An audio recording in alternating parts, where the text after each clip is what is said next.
ပိုက်ဆံတွေဘလောက်ချမ်းသာထိုပိုက်ဆံကနတ်ပြည်မပို့နိုင်ဘူးနော်ပစ္စည်းဥစ္စာကနတ်ပြည်မပို့နိုင်ဘူးပစ္စည်းဥစ္စာကိုအကြောင်းပြုပြီးဒါနကောင်းမှုလုံးမှသီလဆောက်တည်မှနတ်ရသုဂတိဆိုတာရောက်တာဟုတ်ကလားလောကမှာပစ္စည်းဥစ္စာဆိုတာပစ္စည်းရှိလာပြီးတော့ပစ္စည်းကိုအကြောင်းပြုပြီးလူတိုင်းချမ်းသာဒုက္ခရတယ်လို့မအောင်မိနဲ့ဒီဘဝမှာလည်းပဲဆင်းရဲကြပြီးနောက်ဘဝမှာလည်းဒုက္ခရောက်တယ်ဒါကြောင့်မို့မြတ်စွာဘုရားကဟနန္တိဘောဂဒုံမေတာနောစပါရခဝေတိနောအတိညာမရှိတဲ့ပုဂ္ဂိုလ်ကိုပစ္စည်းဥစ္စာတွေကဖျက်ဆီးတတ်တယ်တဲ့ပစ္စည်းဥစ္စာကြောင့်ထိုပုဂ္ဂိုလ်ကပျက်စီးရတယ်ပေါ့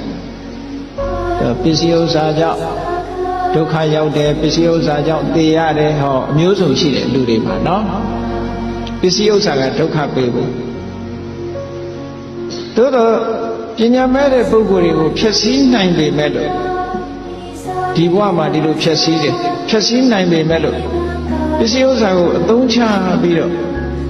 နိဗ္ဗာန်တစ်ဖက်ကန်းကိုတက်လှမ်းလို့တဲ့သူတော်စင်တွေကိုတော့ပစ္စည်းကအနှောင့်အယှက်မဖြစ်ဘူးပစ္စည်းကိုအကြောင်းပြုပြီးတော့သူတို့ကကောင်းမှုတွေပြုကြတယ်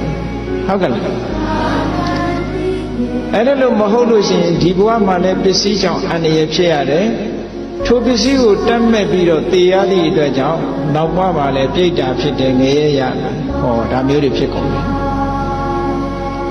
အဲ့တော့ပစ္စည်းဥစ္စာအားကိုးเสียဟုတ်ကဲ့လားမဟုတ်ဘူး